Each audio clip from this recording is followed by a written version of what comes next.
అమ్మా అనొక్కసారి పిలిచి నమస్కారం చేస్తే చాలు, వెంటనే నేనున్నాను రా బిడ్డా అని అమ్మవారు కాపాడుతుంది. మీకు నేను ఒక మాట చెప్తే మీరు ఆశ్చర్యపోతారు. ఈ శ్లోకం ఎంత శక్తివంతమో తెలుసా? మీరు తప్పించుకోలేనంత పెద్ద ఉపద్రవం వెంట తరిమేస్తుంటే వెనకాతల ఏం చెయ్యాలో తెలియనప్పుడు ఈ శ్లోకం జరిగితే చాలా రక్షిస్తుంది అమ్మవారు.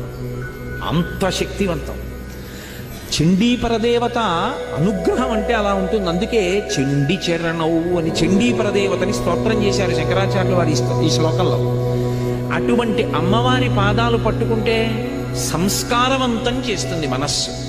ఇక్కడ మీరు నన్ను ఒక ప్రశ్న అడగచ్చు, ఏమండి ఒకవేళ అసలు కోర్కెల మీద వ్యామోహం పోక, అసలు వ్యామోహం అనేటటువంటిది పోతే కదండి ధర్మబద్ధం చేసుకుందామన్న కోరిక. ఆయన అలా చెప్తాడు కానండి, ఏడాదికి ఒకసారి వచ్చి ఇవన్నీ అనుభవించడంలో ఎంత సంతోషంగా ఉంటుంది. ఏమిటి ధర్మచట్రం అని పట్టు కూర్చుంటే ఎక్కడ తీరుతాయండి?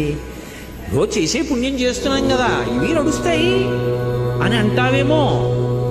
అందుకే అలా నన్ను నేను నిగ్రహించుకోలేకపోతే, ఒకవేళ ధార్మికమైన జీవనం నేను చెయ్యలేకపోతే ఎవరితో చెప్పుకోవాలో తెలుసా విషయం? అమ్మవారితోటే చెప్పుకోవాలి. అమ్మవారితో నేను అన్నప్పుడు దాని అర్థం ఏమిటంటే అమ్మవారు అయ్యవారు అని కాదు, పరమేశ్వరుడితో చెప్పుకోవాలి అని. దానికి శరణాగతి అని పేరు. శరణాగతి అన్న మాటకు అర్థం ఏమిటో తెలుసా? మీ బలహీనతని భగవంతుడి దగ్గర చెప్పడం. అందుకే మీరు ఎప్పుడైనా శరణాగతి చదవండి. రుక్మిణీదేవి శరణాగతి, తన బలహీనత చెప్తుంది. గజేంద్ర మోక్షణం శరణాగతి, తన బలహీనత చెప్తాడు.